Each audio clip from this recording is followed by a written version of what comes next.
Mike Wronski from Fuseware, a very warm welcome, and it is good to talk to you. We're going to be talking about disruption in digital media. It's a big topic. Let's start off with how that digital media landscape is changing almost second by second. It's frightening and astonishing at the same time, isn't it?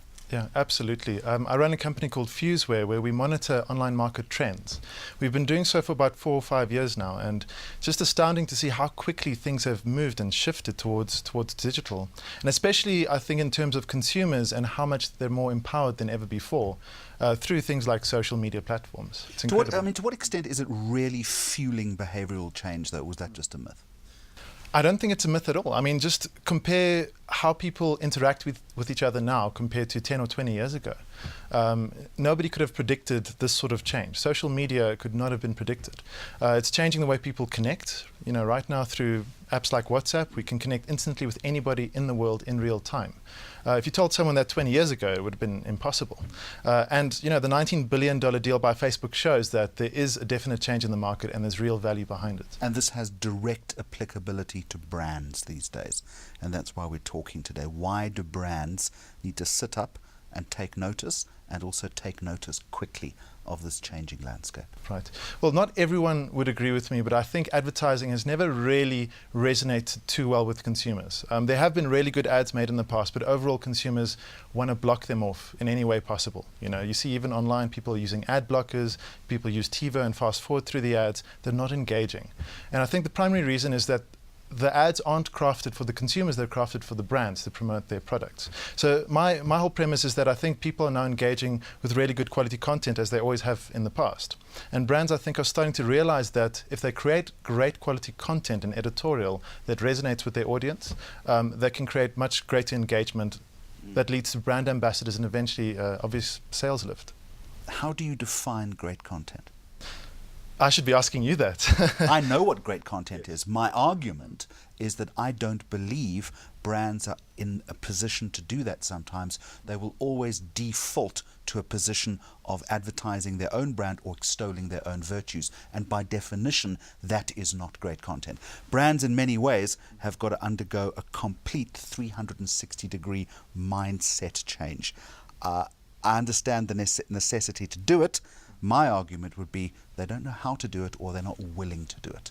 Defend that position. I would completely agree with you that they don't know how to do it just yet. I think there is always going to be a trade-off, because in the end brands are commercial entities. You know, without profit there is no brand. You know, the company itself dies. So there is that trade-off that's needed between balancing sales with authenticity. But at the end of the day, I think brands that are more authentic with their content and create better quality content can connect better. So back to the question at hand, I think content needs to be created in terms of what the consumers actually want to see, read, or hear. So I think the very first step, especially in terms of this new social media world that we live in, is understanding your consumers based on their social conversations. What are they saying amongst each other? What content are they sharing naturally without brand impetus?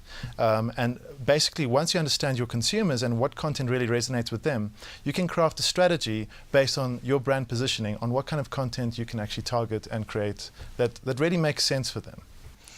Without the brand itself injecting itself directly into the conversation, but remaining a part of the conversation, that is difficult to do.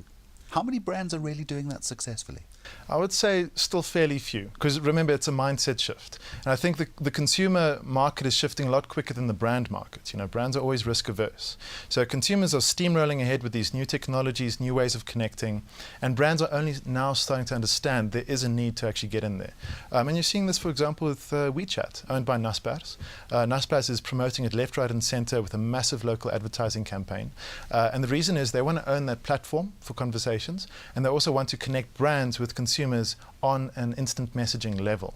Direct real-time connections between brand and consumers. Just imagine what this can do for things like CRM and call centers. You can really disrupt the way brands connect. Given that we are so vicarious in our interests and that conversation moves all the time, it's very difficult, I would suggest, for a brand to be part of a conversation. That conversation ends, suddenly there's another conversation starting.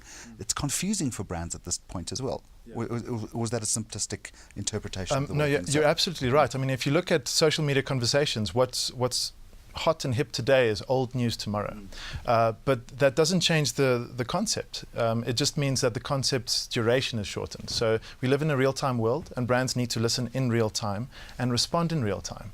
A good example, I suppose, is Nando's. As soon as a new concept comes onto the market, something interesting and a new bit of news, they'll get on it and they'll convert that into marketing collateral for themselves. And the key phrase there is in real time, because real time moves all the time. Absolutely. So you always have to be listening and engaging back with your audience. Mike Wronski from Fuseware, thank you very much. Thank you.